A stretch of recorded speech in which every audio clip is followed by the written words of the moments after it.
خب میدونم خیلیاتون دوست دارین بچه‌هاتون از سن پایین شروع کنن کار کردن با اینترنت رو یاد بگیرن. از اون طرف هم نگرانین که چطوری وبگردیاشون رو کنترل بکنید بدون اینکه مجبور باشین تمام مدت بالا سرشون وایسین.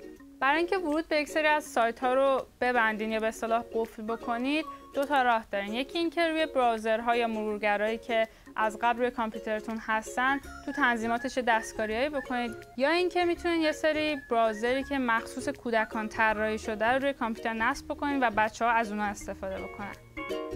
اگر از سیستم عامل ویندوز استفاده میکنید، توی اینترنت اکسپلورر اگر برید توی بخش تولز و اینترنت آپشنز، خب اگر کانتنت رو اینیبل بکنید، توی این بخش ریتینگز یه سری گزینه کلی داره که یه سری سایت ها با بعضی محتوا رو میتونین جلوش رو ببندین. یه تبی هم اینجا داریم به اسم approved sites. اینجا میتونین سایت هایی که از نظر خودتون تایید شده هست و اشکالی نداره که بچه‌ها واردش بشن رو اینجا بنویسید تا اینترنت اکسپلورر دیگه جلوشون رو نگیره.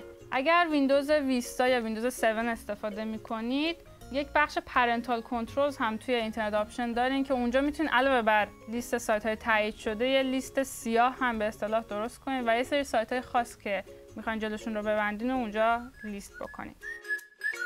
حالا اگر کامپیوتر اپل دارین و از سیستم عامل مک استفاده میکنین، توی سیستم عامل مک اگر برین توی بخش سیستم پریفرنسز، اونجا یه گزینه دارین به اسم پرنتال کنترلز و توی این بخش میتونین هم یه لیست سفید درست کنین هم یه لیست سیاه. علاوه بر اون میتونین یک سری اپلیکیشن ها یا نرم افزارهای روی کامپیوتر رو ورود بچه‌ها رو بهش ببندین.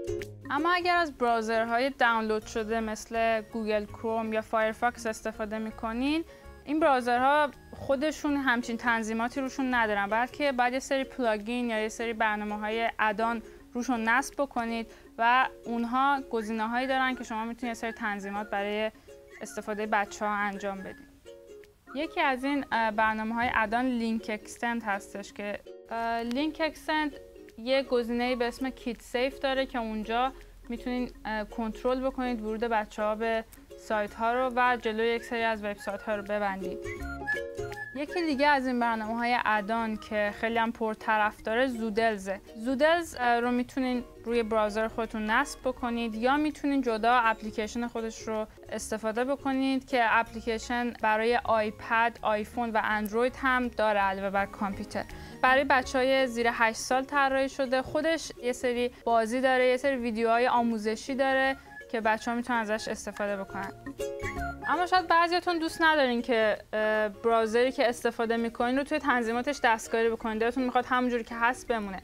اگر اینطوریه من بهتون پیشنهاد میکنم که از یه سری براوزر که مخصوص بچه‌ها هستش استفاده بکنید. براوزرهای مخصوص بچه‌ها یه خاصیت خوبی که داره اینه که اکثرا فول اسکرین هستن، یعنی تمام صفحه رو میگیرن و بچه‌ها تو مدت زمانی که دارن باش کار میکنن دیگه نمیتونن برن جاهای دیگه کامپیوتر خرابکاری بکنن. یکی از براوزرهای مناسب بچه‌ها کید راکت هستش که میتونید روی کامپیوتر نصبش بکنید و خودش یه عالمه بازی‌های آموزشی و ویدیوهای سرگرم کننده داره که بچه‌ها میتونن ازش استفاده کنن. خودش همینطور یه لیست از سایت‌های مناسب بچه‌ها از قبل تهیه کرده که بچه‌ها میتونن توش برن وبگردی.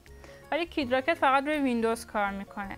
اگر از سیستم عامل مک استفاده میکنید، یه براوزر مناسب براتون کیدزوی هستش. این هم دقیقاً مثل کید راکت یه عالمه بازی داره، فضای نقاشی داره، ویدیوهای آموزشی داره. همینطور اگر نمیخواین براوزرشو نصب بکنید، میتونه به صورت پلاگین روی فایرفاکس هم نصب بشه.